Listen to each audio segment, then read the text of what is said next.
اور جگہ جگہ اس آواز کو پہنچانا ہے اور لوگوں کے اندر مسجد اقصیٰ کی حرمت اور عظمت کا احساس پیدا کرنا ہے. اس کے لیے لوگوں کو امداد کرنے کے فریضے سے آگاہ کرنا ہے. اس وقت میں سمجھتا ہوں کہ جو صورتحال وہاں چل رہی ہے اس میں ساری نفلی عبادتوں سے زیادہ افضل عبادت ان کی امداد ہے. ساری نفلی عبادتوں سے زیادہ. یہاں تک کہ میرا دل تو یہ کہتا ہے کہ جو حضرات نفلی عمرے کرنے جا رہے ہیں تو اگر وہ اتنی رقم جو عمرے میں خرچ کرنی تھی وہ اگر ان کی مدد میں خرچ کریں انشاءاللہ عمرے سے زیادہ ثواب ملے گا.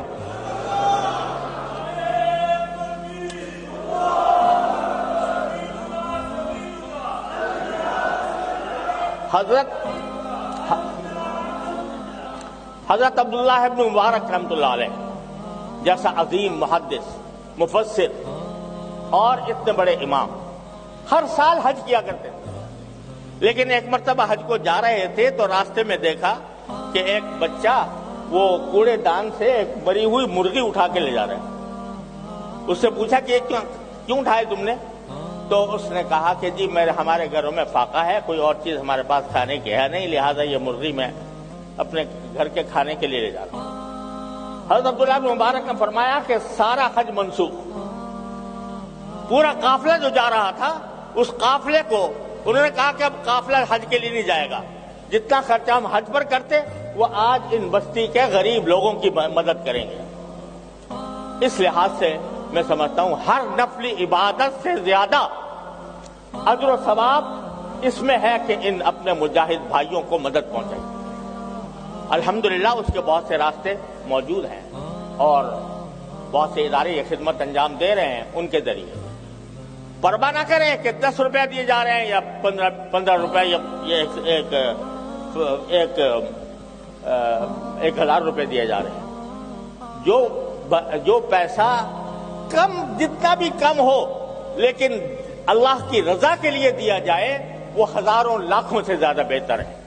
لہذا کوئی فرد اس میں پیچھے نہ رہے اور سب امداد کرے اور اپنے مقتدیوں سے اپنے علاقے کے لوگوں سے ان سے کہیں کہ وہ اس میں حصہ لیں.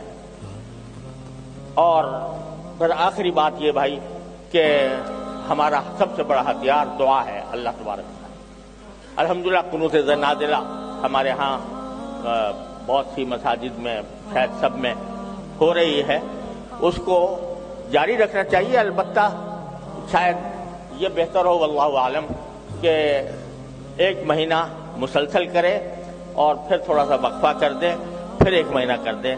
اس طرح قنوت نازلہ کا سلسلہ بھی جاری رہنا چاہیے اور ہماری کوئی نماز ان مجاہدین کے حق میں دعا سے خالی نہ ہو.